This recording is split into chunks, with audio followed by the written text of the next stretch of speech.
Olá, pessoas lindas e abençoadas, sejam todos bem-vindos. Eu sou Cris Cole e depois de um tempão eu consegui vir aqui para gravar um relato para vocês muito especial, gente, um relato do meu livro, sim, o livro de relatos que acabou de sair.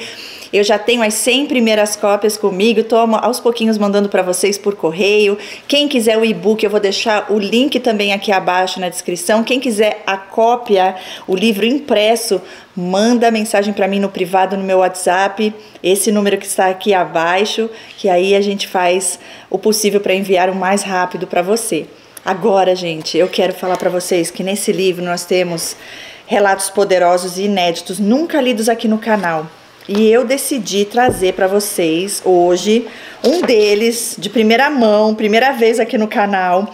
E no dia 26 de julho, agora nesse sábado, que estará ocorrendo a nossa primeira imersão presencial, mas também temos acesso online caso você esteja longe de Campinas e você queira participar. Me chama também no meu WhatsApp que eu vou fazer o possível para você estar com a gente. Gente, eu estou na maior expectativa, vocês não têm noção do quão poderoso é o agir de Deus através dessa imersão, das imersões, né?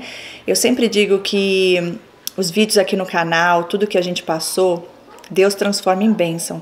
Não é pra gente ficar lá nessa dor, não. E nessas imersões nós estamos passando por esse processo de cura, de autoconhecimento, de libertação, restauração em nossas vidas. E o levante tem sido grande, viu? Não pensa que é fácil, não. Mas o Senhor, Ele está no comando de tudo e Ele já deu o sim, então está prestes a acontecer. E assim que irá ser. Então vamos dar glória a Deus por todas as coisas, porque Ele é quem nos guarda, nos cuida e livra de todo mal. Vamos direto ao assunto então, ao nosso relato de hoje. Esse relato é o relato número 2. Gente, essa moça que deu o relato, ela é muito especial para mim. Ela é minha paciente. E durante as consultas eu achei tão forte o que ela vem passando, que aí eu pedi, né, convidei ela a trazer o relato dela no livro, a participar dessa conscientização. Então agradeçam a ela, essa mulher corajosa que trouxe aqui a história de vida dela, que irá libertar e ajudar muitas outras vidas a serem salvas, resgatadas das mãos do inimigo. Ela diz assim... Deixa eu pôr meu óculos, né, gente? Porque sem o óculos eu não enxergo nada. Esse é o capítulo 2 e vocês que compraram o livro, seja o e-book ou o livro, assim que vocês receberem aí na casa de vocês e vocês lerem, eu quero saber qual foi o relato que mais impactou a sua vida. São 17 relatos, então se preparem. Vamos lá. O título desse relato eu coloquei Encantada com o Inimigo. Ela começa dizendo: meu nome é Juliana, nome fictício, é lógico. Casei-me aos 15 anos com o Murilo, que na época tinha 27. Olha já o começo dessa história. Tão nova, gente, eles adoram isso. 15 aninhos, ele já com 27. Então eles vão condicionando a mente da pessoa. E nesses casos aqui, o vínculo traumático, ele ocorre quase que 100% das vezes. Aqui no livro eu também coloco a minha análise terapêutica. Eu vou ler tudinho para vocês vão ter esse gostinho hoje aqui. E é muito mais difícil de sair de um relacionamento quando já tem esse profundo lá desde a adolescência. Mas o nosso Deus, Ele é poderoso para fazer tudo mudar. E ela continua: eu o conheci na igreja, gente. É forte isso, né? Quantas de vocês não conheceram um traste narcisista dentro da igreja, fingindo ser anjo de luz, fingindo ser filho de Deus e é filho do capeta? E aí, continuando, ela diz: eu conheci na igreja, mais precisamente na escola dominical, onde ele era professor junto com a irmã dele. Eu devia ter uns 9 anos, não me lembro ao certo. Toda vez que o via tocando, eu ficava encantada. Foi paixão à primeira vista. Dizia às minhas colegas mais velhas que um dia iria casar com ele. Gente, muito cuidado com o que você fala. Né? Você não sabia, mas olha, já se encantou ali com ele. Ele era do louvor. Ai, ai, ai. E ela diz: elas riam da minha cara e diziam que eu era uma coitada, que um homem daquele nunca casaria comigo por causa da minha idade. Meu Deus, um homem daquele o quê? Que ele tinha, né? As trevas dentro dele. E ela diz: com o tempo fui crescendo e já não queria mais frequentar a escola dominical, que era voltada para crianças. Os anos passaram e um dia, voltando da escola, fiz amizade com uma moça que achei muito bonita. Senti que ela não era uma estranha e mais tarde descobri que ela era justamente a irmã dele. Até então eu não sabia que se tratava da mesma pessoa. Nesse dia voltamos para casa juntas, pois morávamos perto, a 1 quadra de distância. Chegando à casa dela, quem estava sentado na calçada? Ela põe um ponto de interrogação. Quem estava sentado na calçada? Ele! O ser. E ela diz, aqui no interior temos o costume de colocar cadeiras na frente da casa e conversar com os vizinhos, ver o movimento da rua. Quando o vi, senti uma tristeza profunda, pois percebi que era o mesmo homem da escola dominical. A tristeza veio do medo de que a minha nova amiga fosse esposa dele. Ai, gente, ela levou a sério esse negócio com esse homem aí, hein? Meu Deus, ela ficou triste já de pensar, essa moça então deve ser mulher dele. Ela fala, cumprimentei-o, despedi-me dela e fui para casa com o coração apertado. No dia seguinte, na escola, fiquei ansiosa para perguntar se aquele homem era seu marido. Quando finalmente perguntei se ela era casada, ela disse que não, e foi um alívio para mim. Fiquei feliz e continuei indo para a escola com ela. Ele nem sempre estava na calçada, porém, quando estava, eu o cumprimentava e seguia adiante, mesmo com o coração disparado. Ela diz, era um hábito, eu passava lá só para vê-lo. Ele era sistemático, de poucas palavras e não dava muita atenção, me olhava de canto de olho, nunca demonstrava interesse, fazendo de difícil. Até babei aqui, gente. Repara não. Ai, senhor. Até que um dia cheguei com a irmã dele e o vi conversando com outra moça da vizinhança. Senti ciúme sem saber por quê. Ela me olhava com cara feia e parecia que estava discutindo. Que estavam discutindo. Fiquei desconcertada, sem saber como sair daquela situação. Quando a irmã dele começou a conversar com ela, percebi que a tensão era real. Despedi-me envergonhada e disse que ia embora. Foi quando ele disse, não, senta aqui. E puxou uma cadeira que acredito que era para ela. E eu recusei, ele insistiu, vou tomar um banho e levo você em casa. Fiquei ainda mais sem graça, a outra moça ficou furiosa. Perguntei à irmã dele quem ela era. E ela disse que era namorada dele, mas que estavam brigados. E ela disse que se sentiu péssima, senti-me péssima. Ele voltou ao banho e fomos caminhando até a minha casa. No caminho, ele me perguntou dos meus pais, se meus pais deixavam eu ficar na rua até aquela hora. E ela pôs entre parênteses, era por volta das 19h30. Já que eu havia saído da escola e ficado lá, e ele me deixou em casa sem dizer mais nada. No dia seguinte, no sábado, tomei banho no fim da tarde e fui de bicicleta até lá. A irmã dele me chamou para entrar, entrei tímida, e ele disse que já ia me levar embora, pois estava ficando tarde. No caminho de volta, ele parou, estávamos em pé e eu segurando a bicicleta e disse, eu só namoro se for para casar, nunca namorei para enrolar, e então me beijou. Fiquei confusa e feliz e pensei, estamos namorando? E para confirmar, perguntei, nós estamos namorando então? E ele respondeu, não, e eu fiquei arrasada e pensei, então eu não sirvo para namorar? Naquela época ia ter uma festa da barraquinha da cidade e fui com raiva, gostava muito de dançar, participava dos ensaios com o pessoal e fui para dançar mesmo. Dancei bastante e fui embora. No dia seguinte ele apareceu na minha casa e começamos a ficar. Ela diz, aquilo foi se intensificando, embora eu não entendesse direito se era namoro. Nunca tinha namorado antes. Um ano depois acabei engravidando, tinha 14 anos. Meu Deus do céu, peraí. Olha só, ela casou quando tinha 15 anos e com 14 ela engravidou. Meu Deus do céu. Gente, é desse jeito, muitos narcisistas fazem isso, né? Eles ficam só dando aquela migalha, deixando você com vontade de que quero mais e deixa tudo no ar, sem falar direto o que é, o que não é. E ela lá sem nem saber mais se é namoro, se não é namoro. E primeiro ele fala que vai só pra casar e depois nem diz que é namoro, se é, se não é, né? Já começa aí as confusões na mente da pessoa. Então, olha só, tinha 14 anos, acabou engravidando um ano depois, tá? Então, ela já estava com ele desde os 13 e casou com 15. E ela diz que começou, então, toda aquela novela por causa da minha idade. Contudo, ele foi ao advogado, resolveu tudo sozinho e nos casamos. Eu, muito romântica, fazia questão de esperar por ele para almoçar e jantar. Ele chegava, comia e saía, deixando-me sozinha na mesa. e comecei a me sentir frustrada. Notei que se eu esperasse ou não, tanto fazia para ele, porém para mim era importante. Então eu parei, percebi que era só eu quem fazia questão. É desse jeito. É casada, mas solteira. É viúva de marido vivo. Ele sempre gostou muito de sexo e, se tivesse tempo, queria no mínimo 2 vezes por dia. E isso me deixava muito aflita. Eu ainda era muito menina e sentia uma dor e vergonha. Eu dizia a ele que doía e me machucava, e ele apenas dizia que era assim mesmo, que logo passaria. Ser das trevas, né, gente? Eu não aguento isso. Tá a moça lá falando que tá doendo e ele desconsidera o que ela tá sentindo? O que importa? O que importa é que pra ele não tá doendo e dane-se você.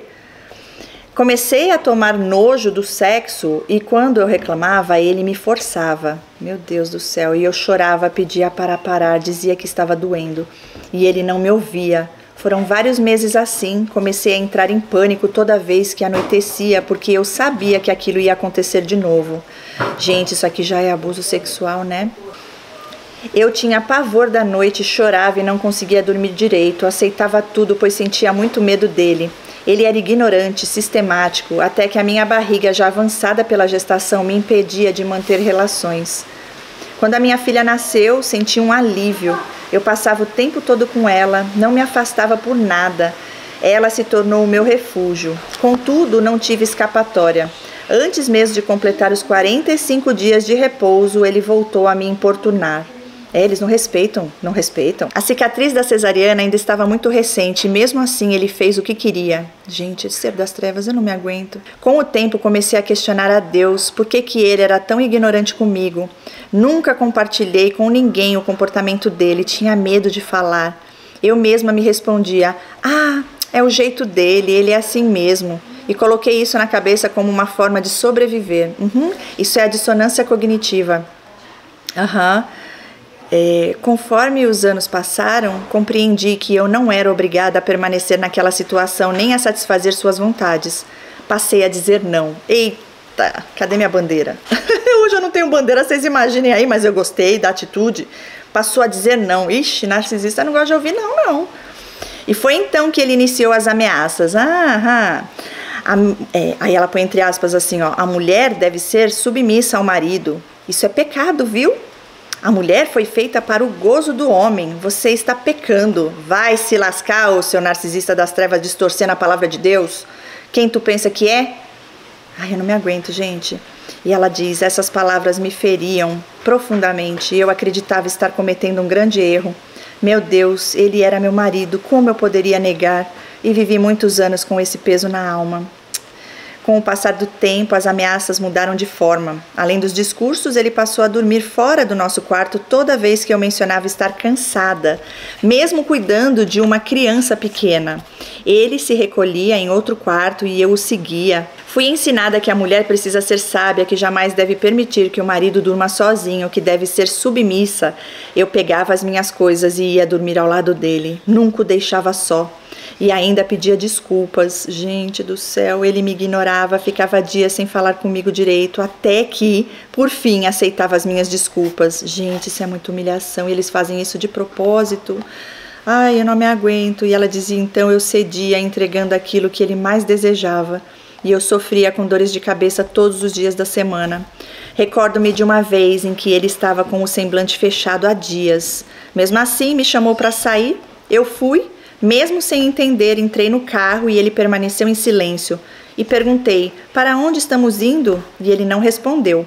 Ele andou comigo pela cidade inteira e o meu coração acelerado, tomado pelo medo. Até que parou atrás de um posto de gasolina e então falou, desse jeito não dá. Sou seu marido, você precisa satisfazer as minhas vontades toda vez que eu quiser. Eu não me aguento, gente. Dá dor de ler isso, né? Dá dor. E ela fala, eu chorei, pedi desculpas, meu Deus do céu. Voltamos para casa, nossa filha com cerca de 9 ou 10 anos na época havia ficado sozinha. Essa foi a única vez em que ele agiu dessa forma. Porém, continuou exigindo que eu o satisfizesse sempre, na hora que ele quisesse. E eu chorava muito sozinha, nunca falei nada para ninguém, sofri calada por muitos anos. As ameaças continuavam, apenas assumiam novas formas. Ele sempre dizia, desse jeito não vai dar certo, se não for do meu jeito não vai funcionar. Sabe para quê? Para deixar você com medo de perder ele. Porque ele provavelmente já viu que você tem alguma ferida de abandono. Então ele vai usar isso para te torturar, para você ceder e fazer todas as vontades dele, os caprichos dele, e você ir se anulando, perdendo sua identidade e confusa, porque agora você já não sabe mais se você está fazendo certo, se você está fazendo errado, porque ele diz que aquilo não é certo, que você está pecando, porque você tem que ser submissa. Imagina isso, gente. Por isso que eu falo que isso aqui, liberta vidas. Um relato desse, de uma mulher que viveu, está vivendo ainda, tá? Porque ela ainda não saiu desse relacionamento. Vai libertar muitas vidas, para honra e glória do Senhor. E você também será liberta, eu creio. Tudo é na hora perfeita de Deus.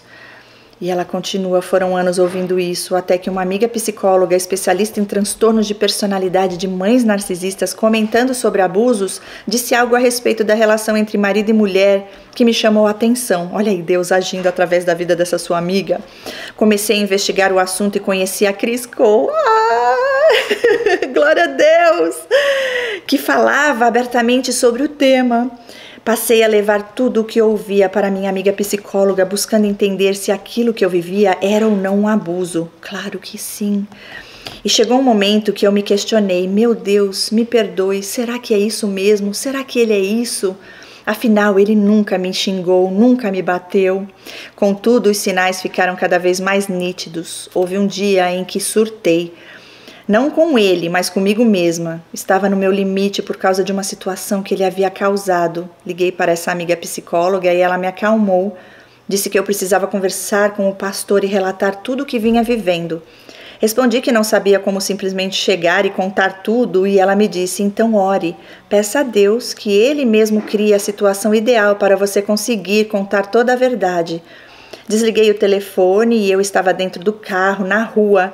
Ali mesmo orei, entreguei a Deus pedindo que Ele criasse a oportunidade para eu conseguir falar com o pastor. Meses se passaram até que um belo dia ele me disse, e ela põe entre aspas, acho que nós dois não temos mais jeito, precisamos resolver nossa vida. E eu respondi, precisamos mesmo, já que eu já não aguentava mais, estava exausta de tudo aquilo. E ele continuou, então eu vou pegar as minhas coisas e vou embora. Mas você não precisa se preocupar, porque eu não vou deixar você no prejuízo. E não falei mais nada, nem olhei para ele, meu coração parecia que sairia pela boca. Eu estava dobrando as roupas, separando para passar enquanto ele fazia as malas. Assim que ele saiu, tranquei todas as portas e tirei as chaves. Comecei a chorar e perguntar a Deus o que eu havia feito de errado, por que aquilo estava acontecendo comigo. Olha só, ela pondo peso sobre ela, a responsabilidade sobre ela, a culpa sobre ela. E com o tempo entendi aquilo era resposta de oração, sim. Passei uma semana chorando, questionando, buscando entender. As minhas orações eu só pedi a Deus sabedoria e discernimento para compreender tudo o que precisava. E nesse processo nem me lembrava que havia feito aquela oração pedindo a Deus que criasse a situação. É assim que Deus vem quando a gente menos espera. Já passei por isso várias vezes. E alguns dias depois me lembrei, é isso, Deus criou a situação. Após 6 dias sem qualquer notícia dele, resolvi chamar o pastor e a esposa para conversar.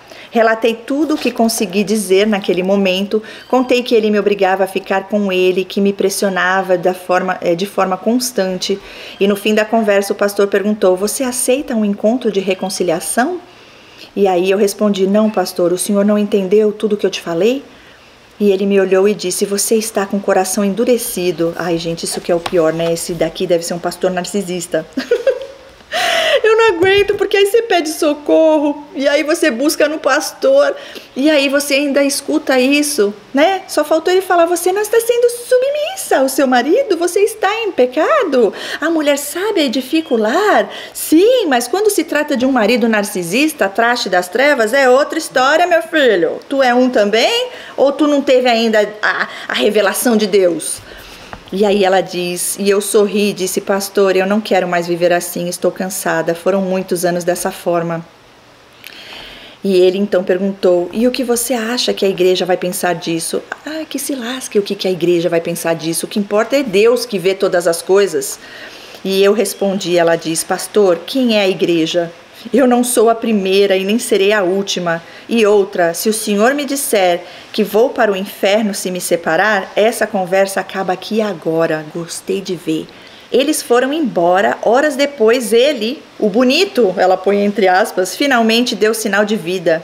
Era quase 2 horas da manhã quando ele me ligou dizendo que estava com saudade, que queria conversar. E eu disse, pode vir. Ai, gente, mas tão rápido assim. No dia seguinte ele mandou, eu não aguento, mandou entregar flores vermelhas no meu trabalho, feias, de plástico. Eu não aguento. Eles não têm noção, né? E um bilhete, enviou junto um bilhete claramente retirado da internet. Eles copiam, não tem amor, não tem criatividade, não tem inspiração, não tem. Eu tive uma amiga narcisista que ela chegou a pedir para mim escrever uma carta para um familiar dela. E eu falei, que é isso? Eu falei, olha, eu não posso escrever por você, né? Eu posso te ajudar, te dar umas dicas, mas eu escrever me passando por você, não. Só Deus. E aí ela falou, as palavras pareciam copiadas como se fossem um verso. E são mesmo. Ao chegar em casa, ele também estava chegando. Entrei, sentei no sofá e ele veio como se nada tivesse acontecido. É fato. Clássico de narcisista. Aproximou-se querendo me beijar. Olha assim. E que respeito tem? Acha que sai e volta a hora que quer e vai fazer do jeito que quer, meu filho? Acorda pra vida. E eu disse, pode sentar aí e começar a falar. Estou aqui para ouvir. E ele respondeu, meu bem, eu te amo demais. E eu perguntei, então por que você foi embora? E ele, não, meu bem, eu jamais imaginei que você me deixaria ir embora. Nunca, em toda a minha vida, pensei que você me deixaria sair. A culpa é sua, você que deixou ele sair, né? Tadinho. E ela diz, respondi, estou cansada de ser besta. Toda vez que eu ia atrás e eu pedia desculpa, mesmo sem ter culpa, e você fazia tudo de novo, mas hoje eu não aceito mais. Enfim, ele voltou. Ai, Senhor, continua aqui. Com o retorno ele mudou, não como eu esperava.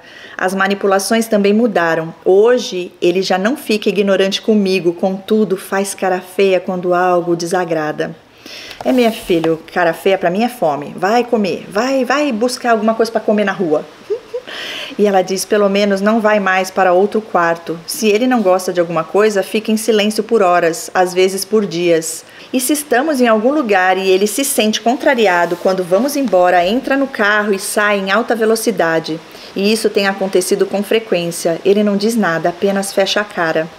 Porque aí ele sabe que você vai se sentir mal e você vai ter que ir lá fazer algo pro bonitinho ficar bem, entendeu? Tem que você fazer algo, porque ele quer mesmo te torturar. Estou desenvolvendo um projeto, ela diz, e toda vez que ele me ouve falando com alguém sobre isso, não gosta. Inveja. Fica de cara fechada. Quando falo do meu trabalho, demonstra incômodo. Às vezes solta ataques sutis, disfarçados. Só eu percebo que aquilo é um insulto direcionado a mim. Hoje já se vão 25 anos vivendo essa novela. No entanto, em nome de Jesus, ela está chegando ao fim. Procurei ajuda, estou fazendo terapia, a Cris tem me ajudado muito e estou me organizando para sair. Hoje estou desempregada e isso foi algo que pedi a Deus. A minha liberdade financeira, a chance de ter minha própria casa e sair dessa situação. E eu creio que Deus tem o melhor para minha vida e desejo do fundo do meu coração poder ajudar outras mulheres e acredito que o principal caminho para a libertação é a cura emocional.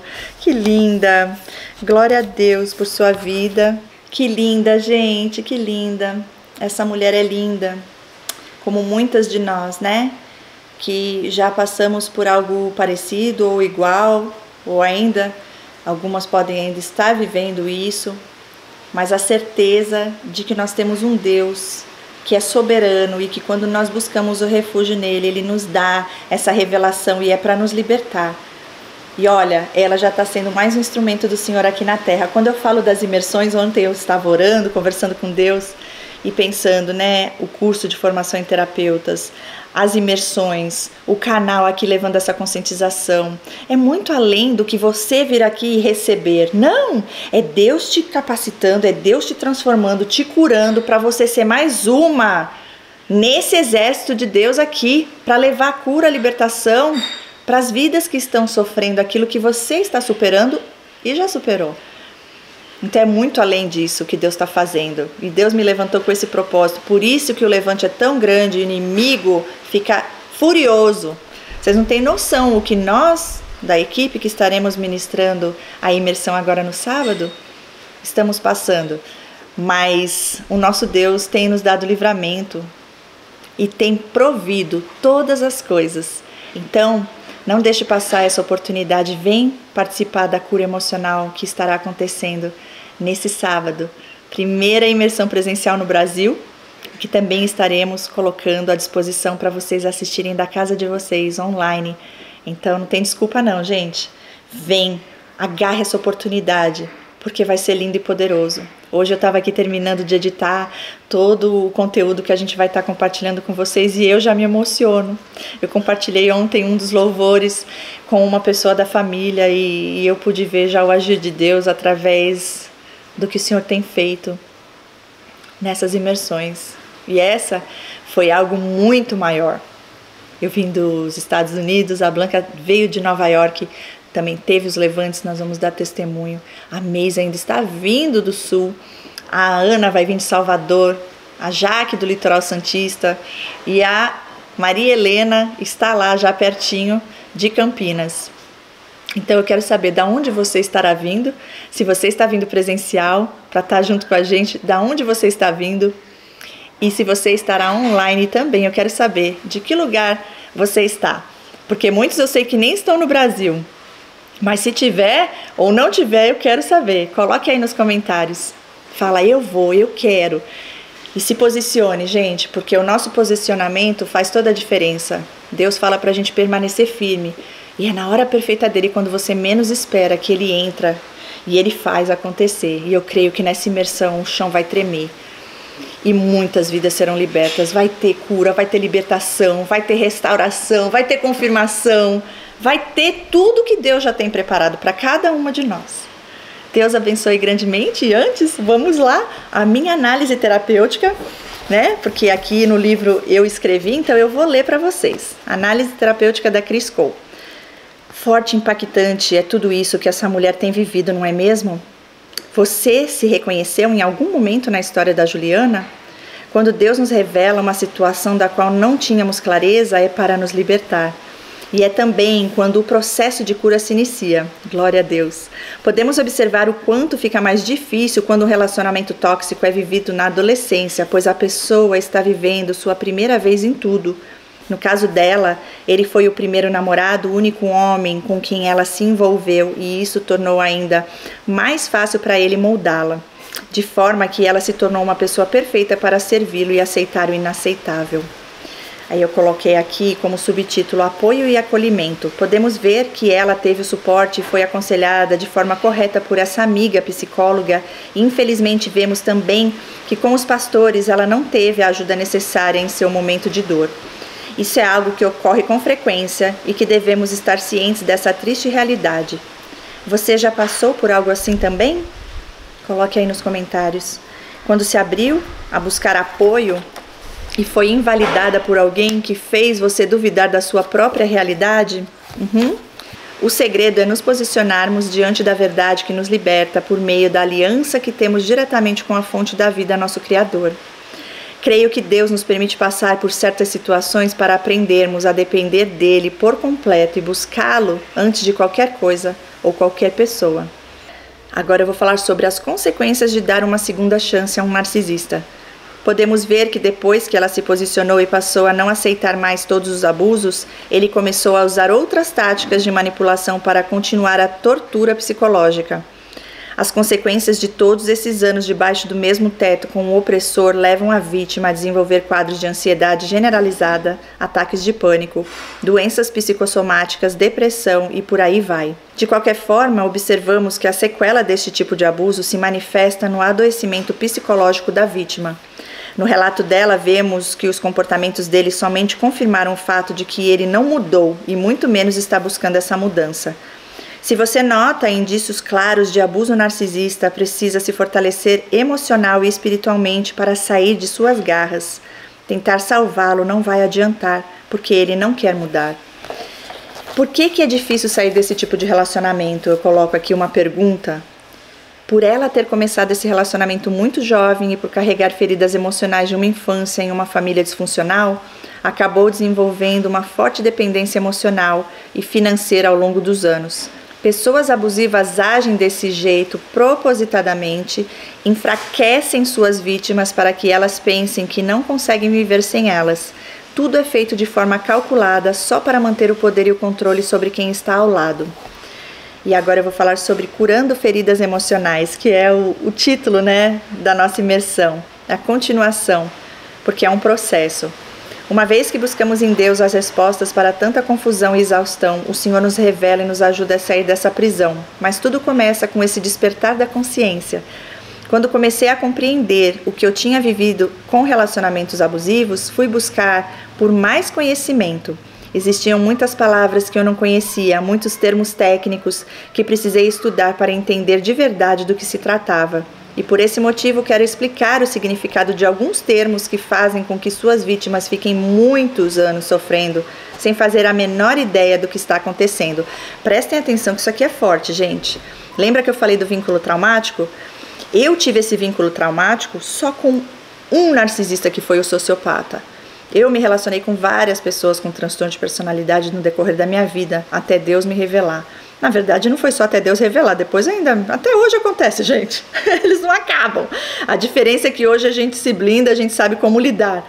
Vamos então aprofundar no vínculo traumático, que em inglês chama trauma bond.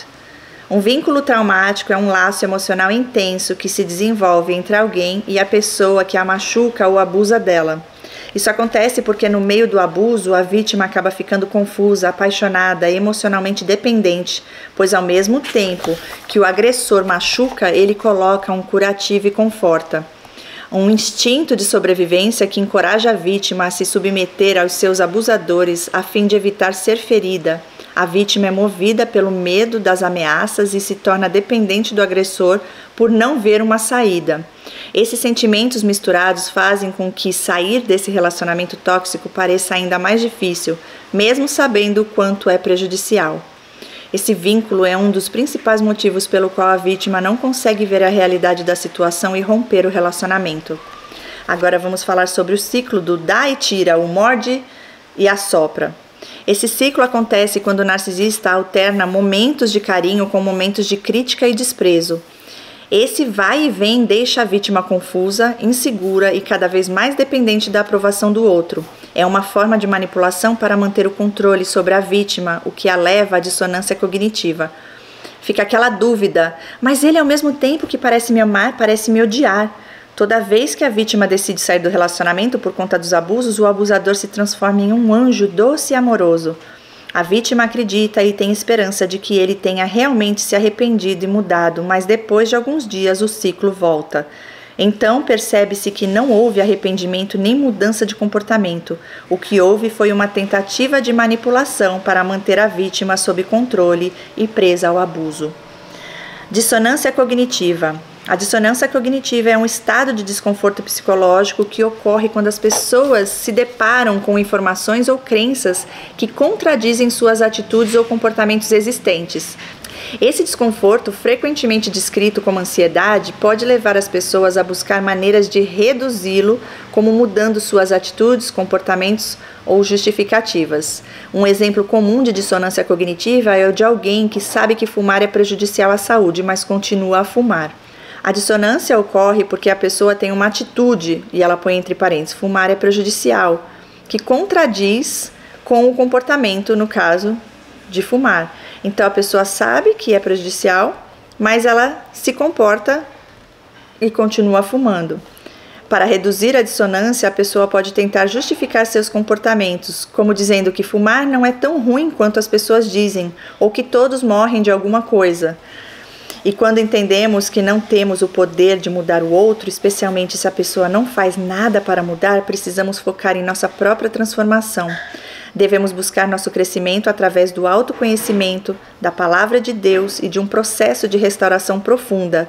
Assim teremos a chance de viver uma nova e poderosa história, na qual Deus estará no controle e nossa vida seguirá debaixo da vontade e da dependência dele. Em Filipenses 1:28 diz: não se deixem intimidar por aqueles que se opõem a vocês. Isso é um sinal de Deus, de que eles serão destruídos e vocês serão salvos. Se você compreendeu que está vivendo um relacionamento abusivo e ainda não conseguiu sair, não se culpe e nem perca a sua esperança. Confie em Deus, pois há salvação para você. E finalizando aqui, eu coloquei Salmos 46:1. Deus é o nosso refúgio e fortaleza, socorro bem presente na angústia. E aqui nós encerramos a leitura desse relato, concluímos esse relato nesse vídeo. Compartilhem, deixem seus comentários. E eu quero saber de onde você está vindo para participar dessa imersão inesquecível, que irá ser transformadora para todos nós. Se preparem, gente. Só isso que eu posso dizer para vocês. Se preparem, porque vai ser mais do que você possa pedir ou imaginar. Para a honra e glória do Senhor. Esse dia irá acontecer, está mais perto do que podemos pensar. Faltam só 5 dias, então corre para estar lá com a gente, porque eu tenho certeza que você nunca na sua vida você vai se arrepender. Recebam tudo, gente. Começa às 14 horas e vamos até às 20 horas. Eu vou ser a primeira, eu vou estar lendo um relato, mais um relato exclusivo, que também é poderosíssimo ali para vocês.